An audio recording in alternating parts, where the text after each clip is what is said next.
黄河入海，欲穷千里，欲穷千里。有时候有点妈妈前面有点夸大其词。等等，我先 check 一下，你播这个影片，你有经过当事人同意吗？他可能会告。对啊，我们节目是一个专业的节目，必须要做好就是万全的措施。如果没有不签的话，我们这段不能播出。他其实只是小孩，我们还是要保护他的肖像权。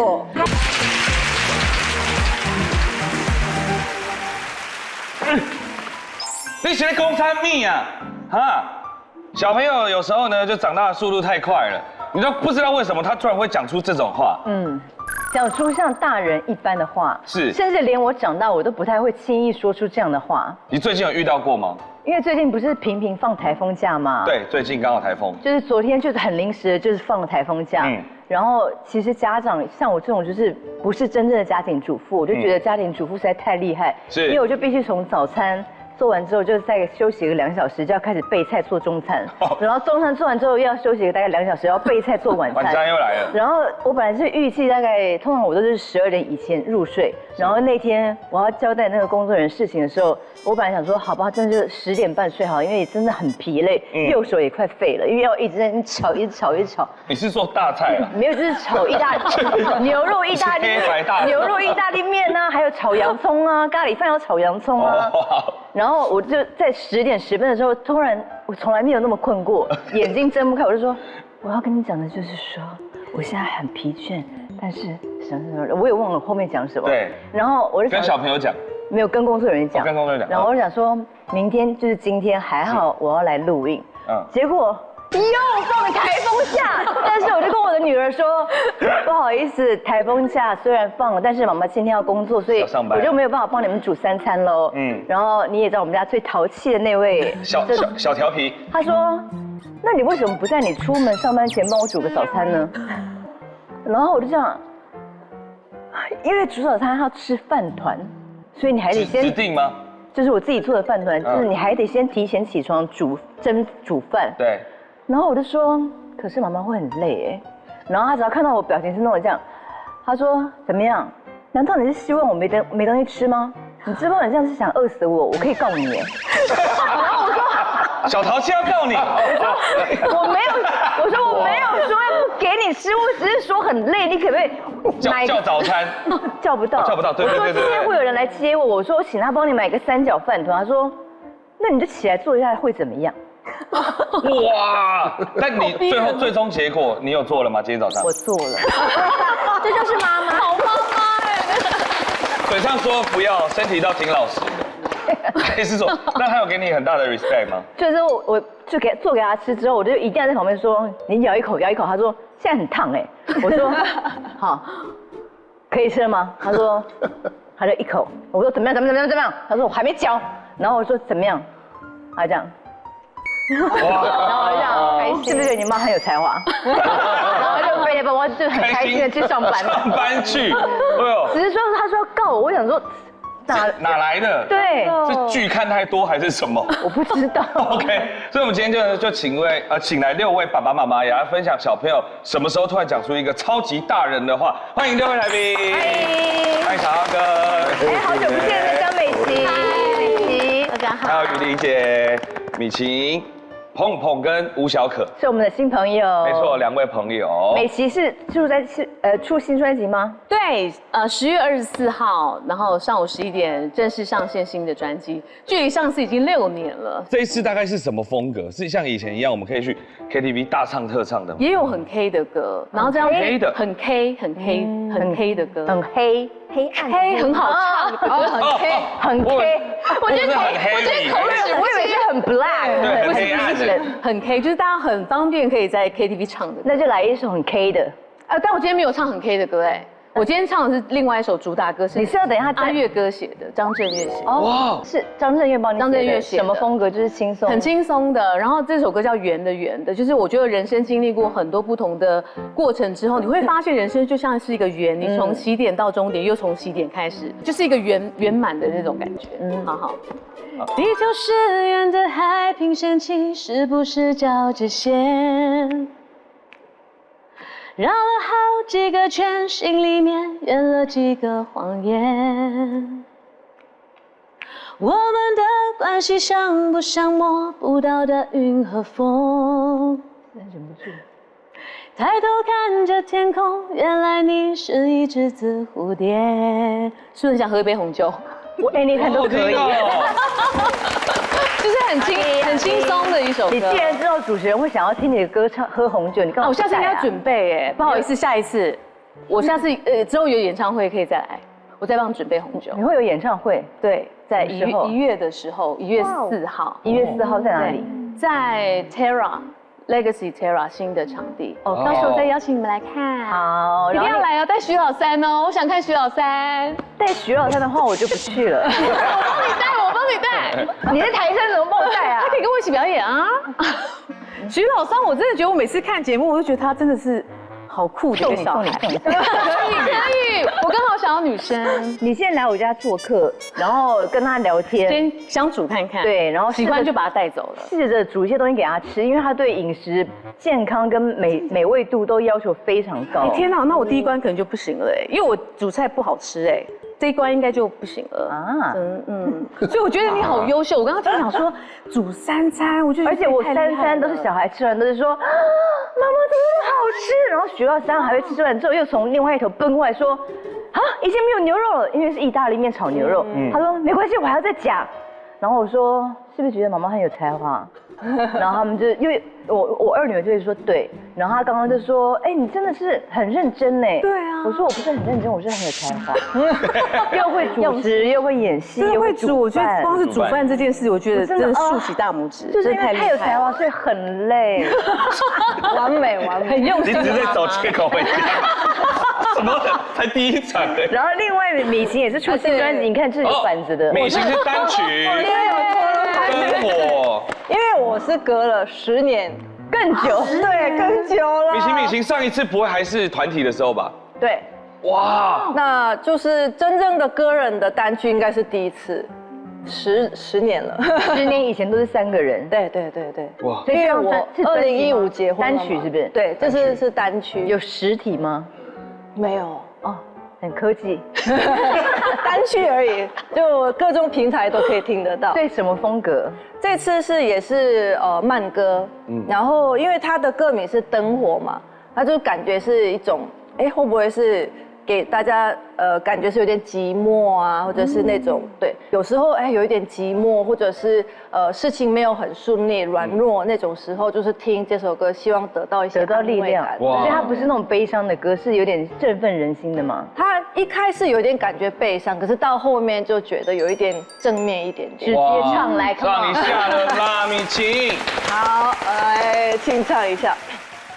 城市的灯火倒映着我，等候擦肩的身影交织寂寞，穿梭在人群中漂泊过，想再一次温柔的拥抱住岁月如梭，却还是蹉跎。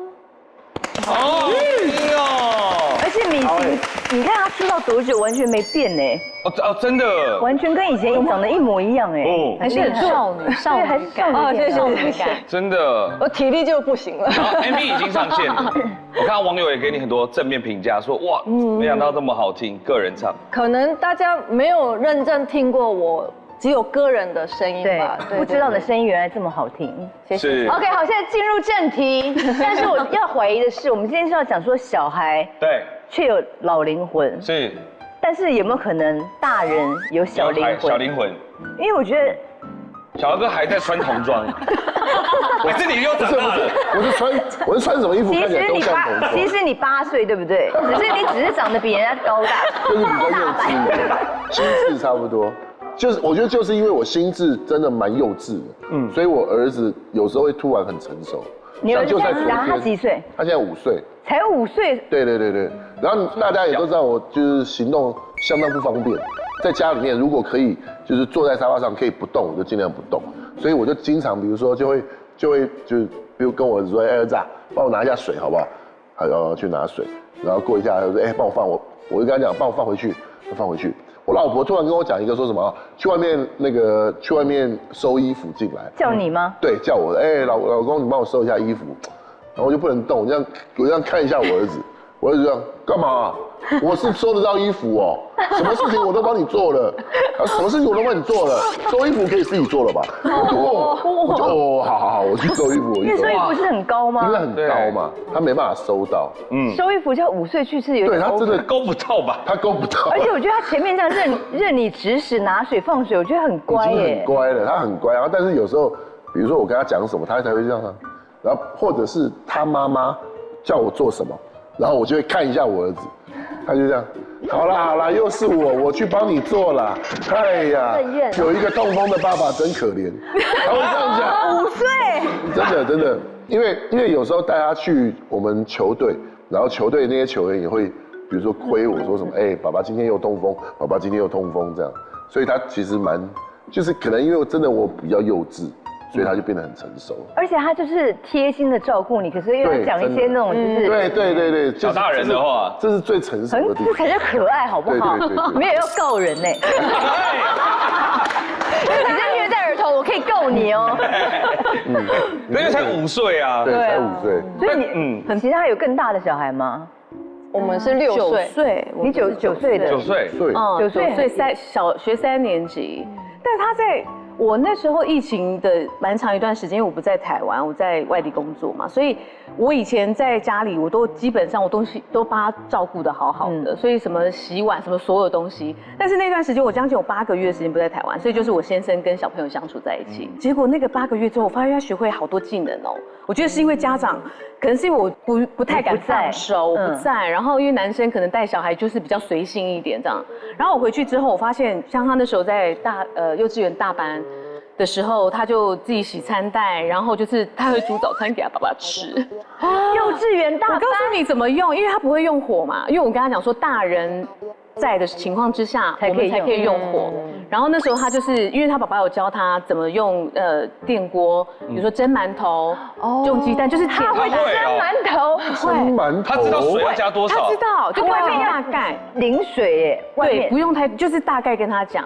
然后有一次我可是拿出来之后会烫哎，我们家有那个手套啊，他就会自己用。然后有一次是我回来，然后早上我跟他宝宝都还在睡觉，他就叫我很开心的叫我们起来，他说妈妈起来吃早餐。我说早餐，我说什么早餐？就我一打开电锅，里面就是2颗馒头跟2颗蛋，我跟他爸爸的。哇，他就包什么蛋，就是水煮蛋，他就跟蒸那个馒头蒸在一起。然后我就觉得有时候他好成熟，我答应了。看小孩这件事情是不是？我要交换。我儿子我都觉得他是老灵魂，像反正我也没儿子过啊。我们来交换一下，好不好？我小女儿我们不是说不爱自己的孩子，对，体验，你也没有女儿嘛？对，我没有女儿。体验一下有儿子的感觉，你体验一下有女儿的感觉，好不好？可以，因为我觉得他很妙。像我昨天要来上节目，就过年的时候、放假的时候，可以互换一下，真的在约时间，真的约一下。然后像我昨天晚上就是睡不着，因为想我今天有通告，又要很早起。然后呢，我就躺在那边，然后我就跟我儿子说，妈妈睡不着。我说我怎么睡都睡不着。他说，那你要我念床前故事给你听吗？然后就真的从拿那个以前小时候我会念书给他听，他就开始念给我听，教的很好，就很好笑。我就觉得有时候我都觉得他很成熟，很贴心这样子。然后有时候顽皮起来就越想揍他，就是他是一个他顽皮是到什么程度？我觉得他顽皮是我还可以接受，他不会那种什么乱跑乱跳什么的。你跟他说不可以这样，或是不要影响到别人。他的顶嘴，我觉得好像是我可以接受。他说：“妈妈，你可以不要这样子嘛，这种还算温和。”这哪是顶嘴，这是沟通，好不好？他顶嘴好像很少很少。换了，是不是？就他就是还算是个蛮暖男的一个小男生啊，就还蛮早熟，我都觉得他是不是一个老灵魂。所以9岁是里面最大的小朋友吗？哦，所以你的几岁？我的1岁10个月。1岁10个月是要多大人啊？可爱的时候，但会讲话了，真的。那个时候最可爱， 1岁10个月可以多成熟，很可爱那时候。自己开红酒。其实真的很成熟对，现在小朋友都很早熟哎，可能就是跟着爸爸妈妈的动作来说。妈，这个呢，今天的牛奶有点稠哦。太拿底部哦，他这样子勾着。没有，因为我在家比较少喝酒，所以他可能就不会学这种，但是他就会注意到你，就是像是饼干放哪里啊，或者是你东西放哪里，他都默默的记得，所以你很难骗他。像是我们每天就跟他讲说，你只能吃完饭以后吃一片饼干，一片吃完就没有了，所以他有一天就跟你说，前面柜子还有饼干。他才1岁10个月，1岁9个月耶，他讲一个完整的句子，然后他跟你讲说你不要骗我，就是对，不要骗我，不要给笑这样子的意思，但是用很可爱的方式，我就觉得哇，真的小孩长大的很快，这是记忆力很好，跟他已经知道你们在唬他了。对，这是小天对小天才哎。可是除了这种家里的摆设他会记得以外，对，他还会记得那种就是那种有时候大人讲完话或者是那种看完书他马上就可以记住的，记忆力也是好的。有就是我觉得小孩子，因为我们台湾话会讲说，大概1岁半之后开始孙尾尾，就是说你讲话他会跟着你的后面讲，所以你就是讲说好不好，他可能说好，那这个就没有什么。可是他可能我家儿子不知道怎么1岁半的时候他就冲到我面前，然后跟我开始背唐诗。哦，1岁半背唐诗1岁半，对，床前明月光，他有大概4首，因为他可能就是听他的儿歌，然后他就是一直轮播。然后听一听，他就学起来了。他最近也在背那个 ABC， 就是没有特别教他背，但是他走过来，他就听那个录音，还有影片，因为我觉得真的太有趣。1岁半，好可爱哦。他长得很老。你是有影片吗？白日依山，黄河入海，欲穷千里，欲穷千里。有时候有点妈妈是不是有点夸大其词？那红豆生男，狗春来发几，愿君多采，此物最香。等，我先check一下，你播这个影片，你有经过当事人同意吗？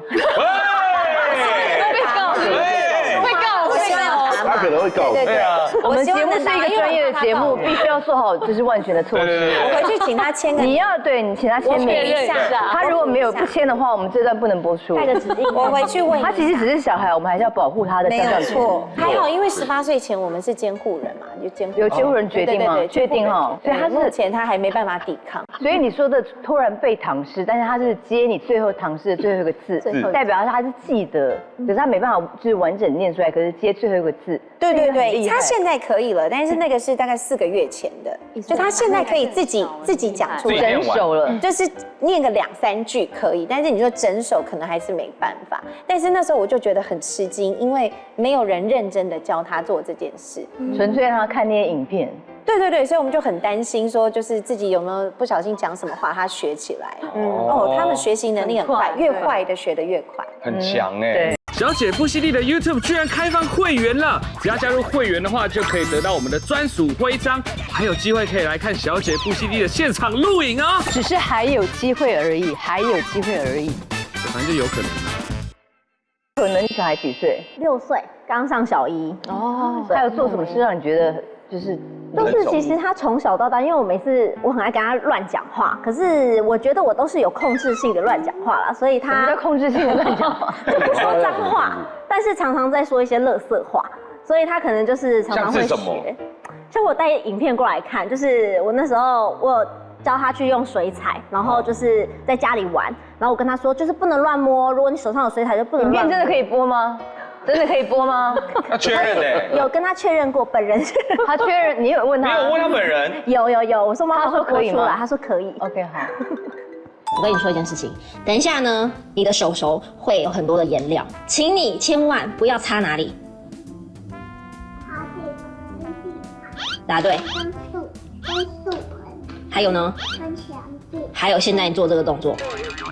千万不可以！你如果手有颜料，去摸你的鸡鸡，哇！你鸡鸡毁掉。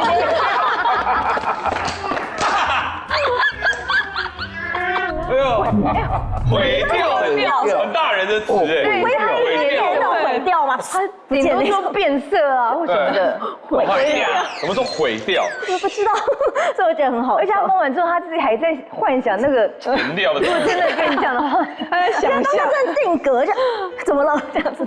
所以都是可爱的孩子哎，就是会常说一些让我觉得蛮好笑的话。好，那砰砰呢？我女儿现在4岁。对，4岁了。对，但是就是恰北北一个，就是她还蛮凶的，然后不可能超过我家那个了，蛮凶的。就我老公是那种牡羊座，很容易就是你知道火气上来的时候，牡羊座根本就无法控制自己的。但我女儿可以控制得了她，就是女儿什么星座？她是双鱼，但是她刚好是尾巴，也是牡羊。牡羊对牡羊，牡羊的前一天，但我觉得他还蛮像的，他可以治得了我老公，我就觉得就是自从生完他之后，就他开始会讲话之后，我跟我老公感情反而变更好，就是因为有他在中间调解一些问题。例如什么？他就很爱调解，就我们两个其实有时候可能只是争执，但可能没有吵架之类的，他就会教训爸爸。他2岁的时候，2岁怎么教训啊？2岁就是有一次我们真的是大吵，就是原本是在争执，到最后就是变大吵。然后大吵完了之后，原本我在陪他玩玩具嘛，那因为我就走过去跟我老公吵架，然后吵完了之后，我走回来之后，他有发现我脸色就是很落寞这样子，他就把玩具放下，就走到我老公的电脑桌那边，然后就看着他爸爸而且他不是用妈妈或者是妈咪之类的，他是用他来形容我，就跟我老公讲说，你刚刚是在凶他吗？然后因为我老公很火大，然后他就是没有回应他，他又再问了一次说，我再问你一次，他又再问你一次说，你刚刚这样子的身高哎，对，我再问你，很惊人。然后那一次也是他讲过最多话一次，我就觉得很，然后他说他再讲一次，对，他说我再问你一次，你刚刚是在凶他吗？因为我老公就也蛮惊讶的，然后到最后他就这样子，然后他完之后，我女儿就说，你下次不准再这样凶他。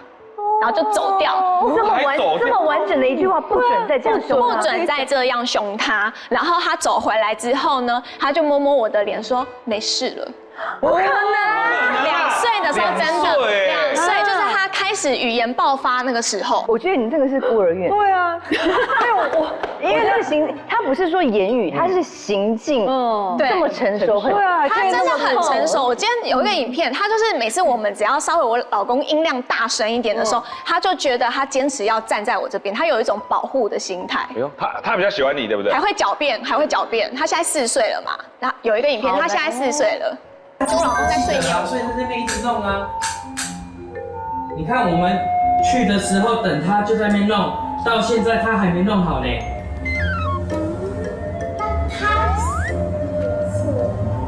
我知道他是你的宝贝啊，问题是他不记得密码啊。我也不记得密码。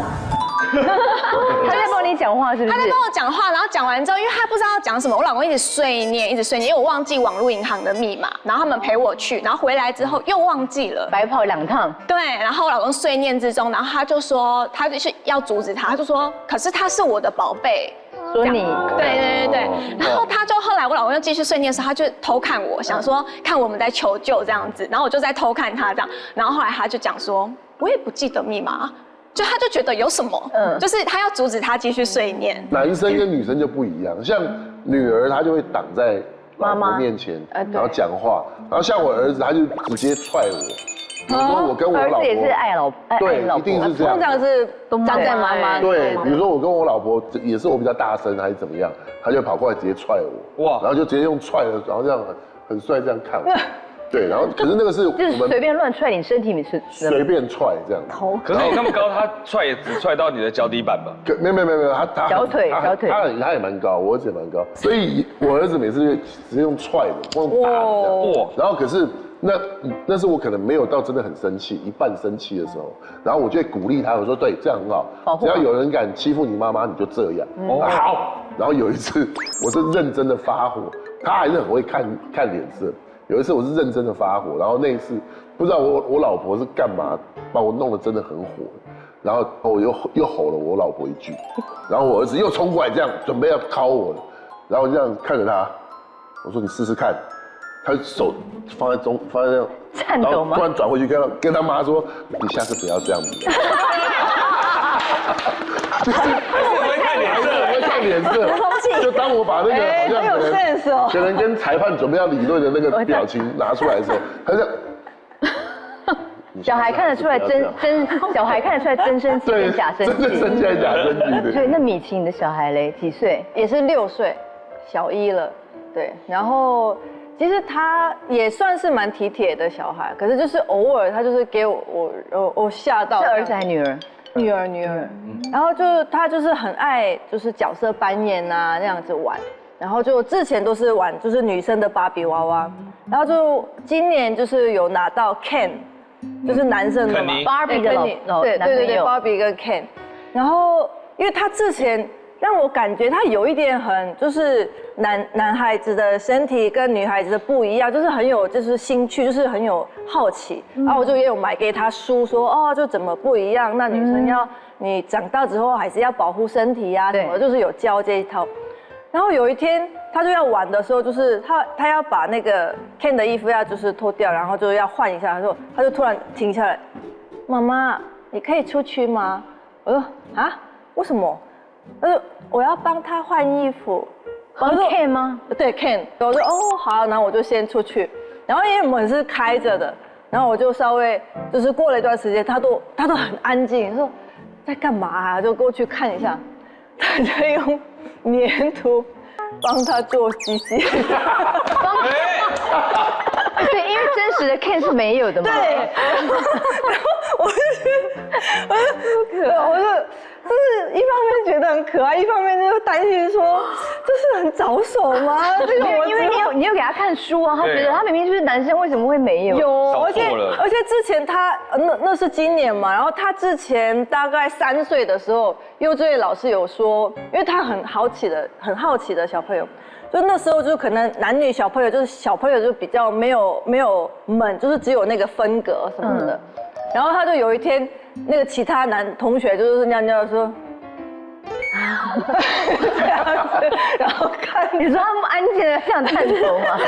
然后被很恐怖哎。对啊，又是一个孤儿院。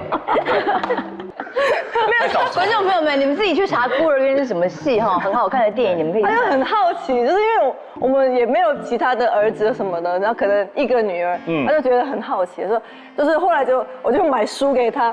然后买书的时候可能平面吧，然后就看玩的时候，自己给他贴，然后我就假装很淡定说，现在还在处于对男女身体很好奇的阶段。对，算是。然后他很爱帅哥，就是尤其是国外，就是出国什么的话，就是一些餐厅的年轻男生啊，就是服务员啊或什么，就。他很帅，跟妈妈分享。对，哪里我就是要假装是他好朋友，哪里。那他如果看到帅哥过来，他会刻意就是变得比较妩媚吗？他很明显的就不知所措，他就。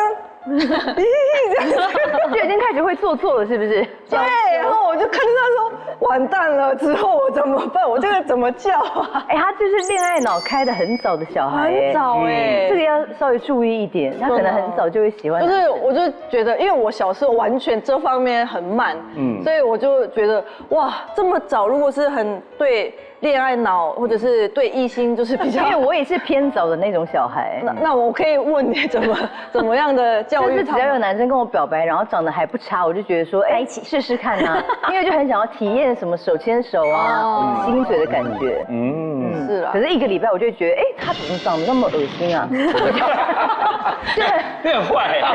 很容易看腻，我就会说我妈不准我们在一起。是啦，他算是也是就是变得很快，对。是不是小女生比较会有恋爱脑比较早，男生好像比较不会。男生好像比较晚，好像不会。好像男生也非常喜欢漂亮的东西，漂亮的女生很少，男生都会说漂亮姐姐，他就会比较愿意给抱。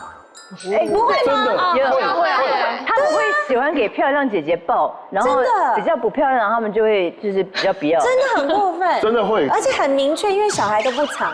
我儿子就是这个样子，他那时候才1岁而已，他要自己选保姆。我其实不是自己选，我们就请几个保姆来试做，然后他只给最漂亮的那个人抱。被他觉得漂亮的真的漂亮吗？我觉得真的漂亮真的漂亮，而且才1、2岁的小孩子，他们是完全不会藏，完全分得出来。像他去医院看到其他的很漂亮的女生，他走过去叫人家妈妈，哎，他知道那不是他妈妈，但是他故意走过去，然后而且是那种跑100米的那种方式，我也故意抱树说妈妈，然后他还不至于抱，有点害羞，但是他会这样妈妈妈妈这样子，然后那个小姐就吓到，但是呢，那个我们就追着说啊，不是啦，妈妈在那里，我还自己去追，就是我才是妈妈，然后那个小姐就啊没关系没关系，但是她又故技重施，她就是想要看人家的脸，所以她可能很想要把妹，但是不会把，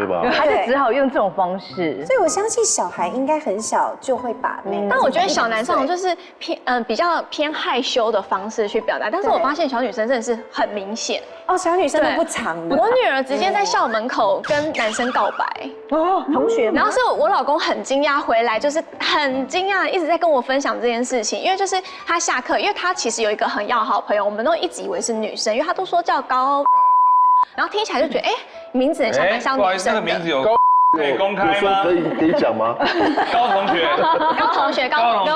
然后后来呢，某一天下课，我老公去接他，他就说，他回来他说 ，baby， 我跟你讲，今天超惊人。我说怎么？他说你女儿在校门口跟人家告白。我说怎么了？他就说他冲到校门口，然后那个男同学就妈咪是骑机车来接他，然后就上车了以后，他说高同学，他说我爱你，然后全部老师就是校门口老师，我老公就愣在那，然后对方妈妈就一直在大笑，就全部人都觉得现在是什么意思？哇，那爸爸受创严重哎。高同学在断脚筋吗？高同学是很开心的，就是高同学有没有回应说我也爱你？就是一直挥手，这样是很开心，然后他的妈妈是也是开心的，一直在笑，这样就是大家可能觉得很荒谬。你确定他是这样子还是？不要哎！就很荒谬啊，而且是大喊，就是很勇敢的说出来。勇敢。你说是几年级？你女儿4岁。4岁。对，然后因为他们现在还分不清楚喜欢跟爱是什么，但他感觉他是。你是不是让他看韩剧或者什么剧？没有，我在家很少看电视的。他就是发自内心的，所以他现在就会一直很好奇，他们现在这个年纪，女生我觉得她就会一直问说，妈咪喜欢跟爱是怎样不一样？你可以告诉我吗？他想要分清楚，说他要用什么方式去表达。对高同学吗？我觉得他心里只有高同学。对，我是亲眼看到我儿子被2女争1男。哇塞，2女1男，真的2女争1男，因为他们现在就是他们的公立的那个幼儿园是中班、小班、大班全部在一起，对，所以就是比如说老师就会说大的要照顾小的这样，然后那个时候我儿子去年是中班，然后就会有一个专门就是照顾他的那个一个算是班花这样子，然后就慢慢的他们这样。班花是谁讲的？班花是他们老师啊，很多家长们自己觉得说那个小孩很漂亮，那个女生算是最漂亮的大班，然后她就是专门特别照顾我儿子，然后就比如说每天她就会等我儿子来，然后他们那条走廊她就走过去牵着我儿子上课，还会帮他把书包拿下来自己拿着牵着我儿子，然后进教室，这多了吧？我跟你讲，真的。帮他拿包包。对，要讲他的名字吗？什么同学？刘同学。然后结果有一天呢，因为我也是都带我儿子走进去那个，就是到走廊那边，然后那个姐姐就会来，那个刘同学就会来。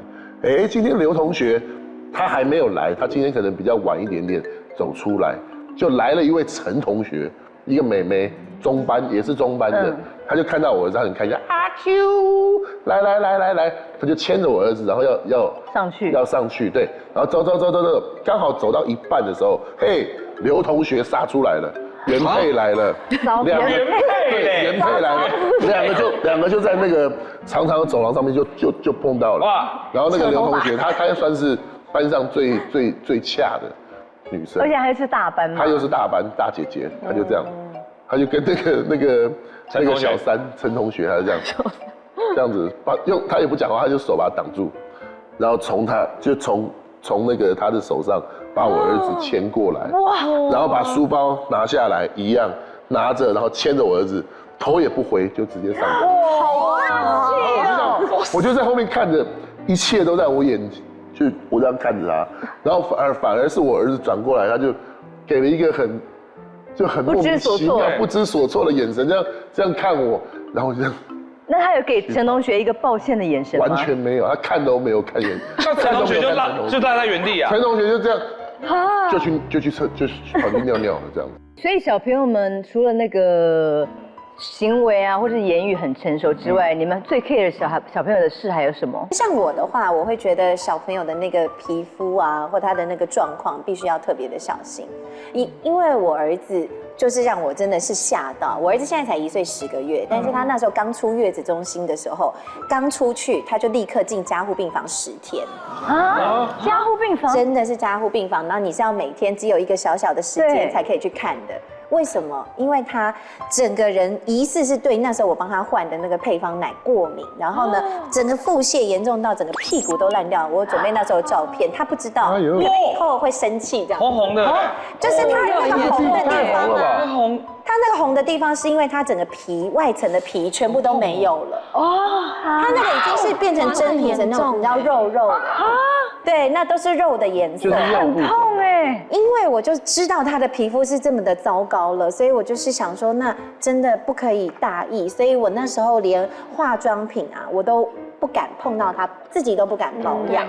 那时候怎么办？因为小朋友的皮肤如果没有乳液或什么的话，他们是会很严重，他们的汗腺都还没有长好，那我就很痛苦啊，因为你也会怕它又是另外一种干，又是另外一种伤害，因为太干的话，一抓也是红。然后我先生他那时候，因为他也是一个崇尚自然的，他体保生，然后呢，他就说他用了那个牌子的某一个牌子很天然牌子的那个洗发乳，然后沐浴乳，他说他去搓小孩都没有事情，他说那不然你要不要试试看？他就买给我那个牌子的专门帮小孩出的全天然的东西，用到现在1年多，我小孩的肌肤就很稳定，所以我很高兴，就是有时候听老公的也不错。育儿神器今天就带来要分享。好，看一下。就是这个艾草修护霜，这个呢又被叫做爱宝宝霜，因为它基本上就是给宝宝用的纯天然的。那他们就说用爱呵护你的最爱，所以其实我觉得还蛮打动人的。大家知道艾草的味道吗？可以闻一下。知道，而且这个很有名，对，有名，然后它很香。大家知道应该是他们家的艾草皂了，艾草皂已经很久很久。他们都是天然的嘛，都是纯天然的。那这个呢，就是他们就是后来就是为了宝宝出的，那比较好吸收。艾草在中医里面叫做百草之王，所以你看我们以前在那个驱魔啊，驱邪的时候会有艾草这样子。那他们的艾草很特别，因为就是把这种中国的古籍的这种植萃的元素，把它就是现代化精炼出来。那他们的艾草是没有受过污染，不是外面进口的，都是在台湾种的。阳明山国家公园有他们自己的农场，然后它就是1年只采收2次。所以它不是取之不竭的。对，那这样供应量够吗？它就是有限量，所以它自己本身就是你没有办法说做到多大的，除非它就是农场扩大这样子，因为它就很坚持它的品质。那牌子我知道了，我朋友之前有买给我，我觉得很好用，很多妈妈都会用这个哎。对，这个如果你带去国外去送人家的话，你就会就是很高兴，因为它基本上就是台湾的代表，它所有东西都在台湾。那里面呢有一个很重要的就是有机，它除了有机艾草的萃取，那再来就是它里面有那个白芒花籽油，然后还有这个没药醇，那主要就是它可以让你非常的保湿，然后呢很有这个修护的屏障这样子。那其实一般大家会担心说就是它很油，但是它厉害的地方就在于它的吸收是非常快的，真的，所以很快就可以让它是一个非常清爽的状况。它超不油的耶，对，快吸收。你们看这个颜色。这个颜色是有一点点淡淡的粉，淡淡的紫。这个是什么颜色？你知道吗？怎么来的？知道吗？不知道。这个是来自紫草根的萃取。就以前我们是不是妈妈们就是如果小孩皮肤状况有问题，你就会说紫草膏。哎，对。哦。那这个其实就是那个紫草根的萃取，它直接就是让你看马上吸收进去了，就是它让你在小朋友洗完澡啊，或者小朋友就是要润肤的时候，它直接就一瓶给你弄下去，所以你一次就你不用就是擦个涂抹。当然啦，就是如果像我儿子皮肤已经就是猴子红的话，你还是要看医生。这个不是药。这个不是保养的，对，这个是后续你的皮肤比较没有状况的时候才可以用的东西。如果那个肌肤有这种颗粒暗沉啊等等，你擦了之后就是舒缓。而且我觉得最棒的地方，就是因为很多的这个小朋友，他们很小的时候是没有办法有那种喷防蚊液啊什么，但是一被蚊子咬就会很惨，对不对？真的。我跟你讲，这个我擦了之后，我实测我的小孩很少被咬。哇！所以我觉得擦了之后还有点防蚊液的效果，我个人超级满意这一块。就防护的感觉。对，而且修护很好。那我自己的修护，什么颗粒啊、暗沉啊那些，厚敷之后就好了。所以这是 only for 小 baby 吗？小朋友可以用的东西，大人绝对可以用，因为它就是天然，没有香精，没有色素，这个颜色是真正的颜色，没有香精，没有色素，然后也不会有什么刺激性的东西。那尤其呢，我自己其实有在用，因为我那时候不是说我用清水，然后我用就是我都不敢用保养品，然后我想说他用的我应该可以用，因为我那时候就是都没有保养，然后导致我的脸干到你用海绵去铺粉都会痛。轻压都会痛，对，过那个换季的时候，敏感肌就是这个样，我也有点敏感肌，那所以我那时候就跟他偷来擦，然后呢，甚至把它他脸也 OK， 对，甚至把它当晚安冻膜。现在不是有很多女生都会进场保养嘛？对。如果是那一种的状况下，或是真的说恢复期吗？对，超级敏感。然后恢复期现在大家都很希望说会擦那种就是完全没有添加任何化学的或者什么的，不能刺激的，那这个可以吗？就是这个就是你完全不用担心说有任何的刺激，因为小朋友都可以用，宝宝都可以用的东西，其实大人就一定可以用。然后而且一瓶我全家，就是我老公也是不保养的，因为他觉得所有的保养品都有一种很人工的香味，有时候会有一些香精的味道，他就会害怕。那这个的话，他就会觉得说啊，这只是润肤霜，然后只是润泽，然后保湿力又非常的强，它是可以持续。我从上一次的洗澡大概隔12小时，上一次的洗澡到下一次的洗澡，我宝宝的皮肤都还是非常的水润。那甚至因为现在已经就是擦了1年多，那他中间经过了好几次的换季，他的肌肤状态就很稳定，然后也再也没有刚刚讲说那种比较敏感啊，弄到红疹啊，然后会长小水泡的那种状态。所以保养到现在状态非常好了。对，我觉得真的是很放心，不然的话想到就是还是会想哭。所以其实真的推荐给大家平常的养护啦，平常的养护可以擦这个爱宝宝霜。好，谢谢，很棒的分享。然后刚刚其实那个美琪你也有带影片来，对不对？对，我的影片还有照片，影片上只有一个好，我们看一下小朋友的宝宝有多成熟呢？跟成熟无关，好不好？这就是他技术很好。不是，因为他喜欢的东西有一点像，他好像在大班的时候他就说他要练腹肌。腹肌，他真的有，他可以注重身材。对，你不会有帮他报名健身房吧？没有，但是我有帮他去报体操。因为我儿子蛮厉害的，他很爱运动。这个很小吧？这时候？这个时候应该是去年了，哇塞，就是喜欢这一类的。要求好高哦！我们家女儿也喜欢这种东西，他们可以做朋友可以玩在一起。他就是喜欢，然后那时候是疫情，这时候更小。这时候是疫情期间，他跟他爸爸在隔离饭店，他从这个时候开始喜欢到。跟我女儿好像，我女儿在家都是以侧翻的去找阿嬷那差不多。而且我们家的健身班什么，我们家健身东西好像都是我儿子在用的，比如说我们家不是有拉单杠的那个，他可以拉出，他可以拉，他头超过那个手力，他可能没有办法好多下，但是他这一下就很难了。可以，他可以。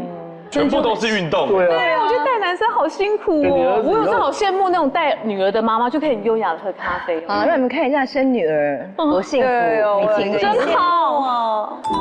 对啊，对，好的。这个，我的妈妈就说这个有。这是在演，你就不知道。他在演的，为了演的，在讲这个说，很像你跟我说这个，你就可以讲了。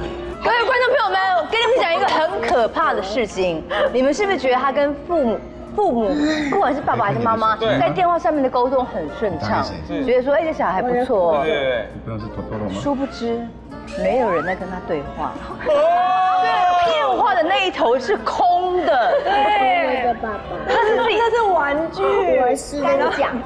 那是甚至没有网络，是玩具，玩具，然后而且可是 maybe 他听得到有人跟他说话。假装是就是有人在跟他讲话，然后他已经拜拜，然后我们就还问他说你跟他跟谁讲电话？我说朋友啊，还继续演，没有，在你手上是玩具，其实在他手上他其实有听到声音真的可以播，有没有啊？真的是那有的可以播了。对，按12个铃。那个米奇，你跟那个砰砰聊一下啦，你们都是孤儿院的情况。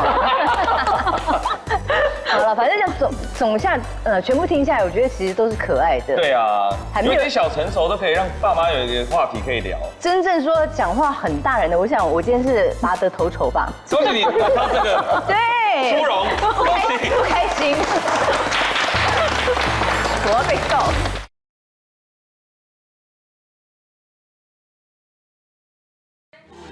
什么都聊，什么都不奇怪。哇，这句话好老派。快来订阅小姐不吸地，记得分享、按赞，还有开启小铃铛哦。小铃铛是我要讲，开启小铃铛哦，叮叮叮。